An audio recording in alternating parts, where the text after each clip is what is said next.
دوسرے مذاہب کے اوپر اگر غور کریں گے تو آپ پائیں گے کہ ان کے یہاں اولاً تو عمل ہی نہیں ہے، اور اگر کسی دھرم میں کوئی حکم اور کوئی عمل کا حکم دیا گیا ہے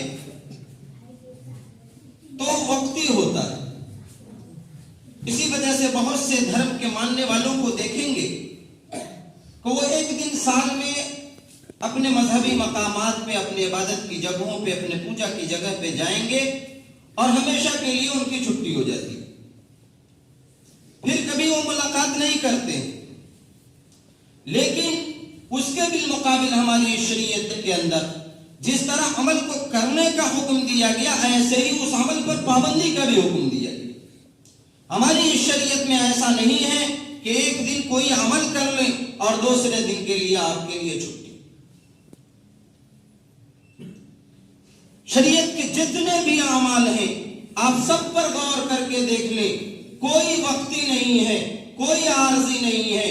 اکثر و بیشتر اعمال ایسے ہیں جس پر مداومت اور ہمیشگی مطلوب ہے، پابندی مطلوب ہے۔ اگر شریعت نے نماز کا حکم دیا ہے تو یہ نماز ہر روز کا عمل ہے۔ شریعت نے زکوٰۃ کا حکم دیا ہے تو یہ زکوٰۃ ایک سال کا عمل نہیں، ہر سال کا عمل ہے۔ روزہ کا حکم دیا ہے شریعت نے تو یہ ایک سال کر کے چھٹی نہیں ہوتی، یہ ہر سال کا عمل ہے۔ کوئی بھی عمل آپ اٹھا کر دیکھ لیں شریعت کا، اس میں ہمیشگی مطلوب ہے، مداومت مطلوب ہے، پابندی مطلوب ہے۔ اسی وجہ سے اللہ کے رسول صلی اللہ علیہ وسلم نے ارشاد فرمایا، احب الاعمال الی اللہ ادومها، اللہ کے نزدیک سب سے زیادہ عمل کوئی محبوب ہے، کوئی پسندیدہ ہے، وہ عمل ہے جس پر پابندی کیا جائے، جس پر ہمیشگی اختیار کیا جائے۔ اور صرف یہ نہیں کہ اللہ کے رسول صلی اللہ علیہ وسلم نے اپنی زبان سے ارشاد فرما کر کے بس کر دیا، بلکہ آپ صلی اللہ علیہ وسلم کے بارے میں حدیث کے اندر آیا، کان نبی صلی اللہ علیہ وسلم اذا عمل عملا اثبتہ، آپ صلی اللہ علیہ وسلم کوئی بھی عمل اپنی زندگی میں شروع فرماتے اس پر ہمیشہ عمل کرتے تھے۔ مثال کے طور پر ایک چھوٹی سی مثال دیتا ہوں کہ اللہ کے نبی صلی اللہ علیہ وسلم مسواک کا عمل اپنی زندگی میں شروع کیا اور اس پر پوری زندگی عمل کی۔ اس وقت بھی عمل کیا جب آپ دنیا سے اٹھ رہے تھے، اس وقت بھی اگر کسی چیز کا مطالبہ کیا تو مسواک کا مطالبہ۔ آپ کی زندگی کا ایک ایک عمل اٹھا کر دیکھیں، وہ ایک دن کر کے دوسرے دن کے لیے چھٹی نہیں، ہمیشہ اس پر عمل کیا۔ اور صرف یہ آپ صلی اللہ علیہ وسلم تک محدود نہیں ہے، آپ کے بعد صحابہ کرام نے بھی ہمیشگی اور پابندی کا اسی درجہ لحاظ رکھا۔ مشہور روایت ہے، آپ لوگوں نے سنا ہوگا کہ ایک مرتبہ حضرت علی جو آپ کے داماد ہیں، حضرت فاطمہ جو آپ کی بیٹی ہے، ایک مرتبہ اللہ کے نبی صلی اللہ علیہ وسلم کے دربار میں حاضر ہوئے، عرض کیا، اے اللہ کے رسول صلی اللہ علیہ وسلم، ہم کو بھی خادم عنایت کیا جائے تاکہ ہمارا کام کاج کر دے، ہم کو جو ہے کام کاج کرنے کے لیے کوئی خادم نہیں ہے، خدمت کرنے والا کوئی نوکر نہیں ہے۔ اللہ کے نبی صلی اللہ علیہ وسلم نے ارشاد فرمایا، فاطمہ کیا میں تم کو ایسی چیز نہ بتلاؤں، علی تم کو ایسی چیز نہ بتلاؤں جو نوکر اور غلام سے اور خادم سے بھی زیادہ بہتر ہو؟ حضرت علی اور حضرت فاطمہ نے کہا، کیوں نہیں اللہ کے رسول، ضرور بتلائیں۔ اللہ کے نبی صلی اللہ علیہ وسلم نے ارشاد فرمایا، ہر روز 33 مرتبہ سبحان اللہ اور 33 مرتبہ الحمدللہ اور 33 مرتبہ اللہ اکبر کہہ لو، یہ تمہارے لیے غلام خادم نوکر سے بہتر ہے۔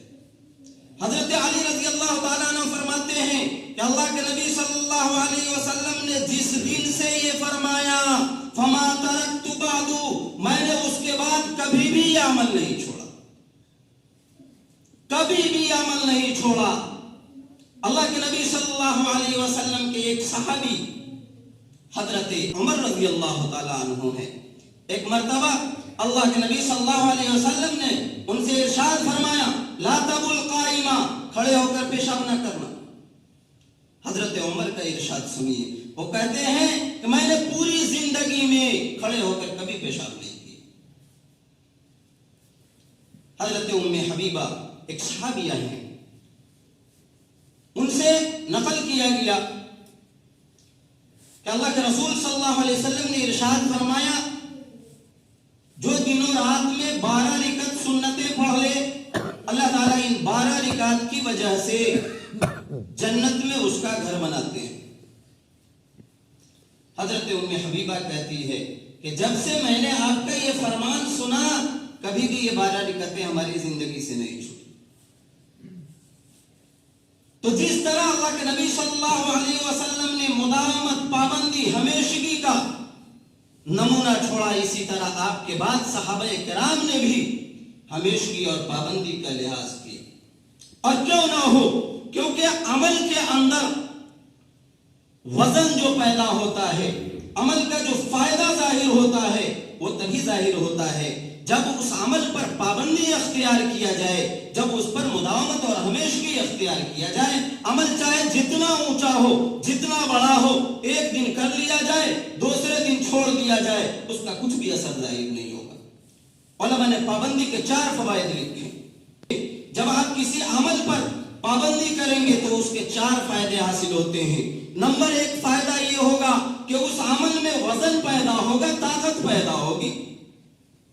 اور اس کو سمجھانے کے لیے کوئی حدیث قرآن کی دلیل دینے کی ضرورت نہیں ہے۔ آپ دیکھتے ہوں گے کہ پانی کا بوند جو برابر اور لگاتار کسی پتھر پر ٹپک رہا ہو، اگر اس میں تسلسل رہتا ہے تو پتھر جیسی سخت چیز میں بھی وہ سوراخ کر دیتا ہے۔ حالانکہ قطرہ بہت معمولی ہوتا ہے، اس میں کیا وزن ہے، کیا پاور ہے، لیکن جب اس میں تسلسل ہوتا ہے، جب اس میں مداومت ہوتی ہے، جب ہمیشہ وہ پابندی سے گرتا رہتا ہے، تو اس معمولی سے قطرے کے اندر اللہ ایسا وزن پیدا کرتا ہے کہ وہ پتھر جیسی سخت چیز میں بھی سوراخ کر دیتا ہے۔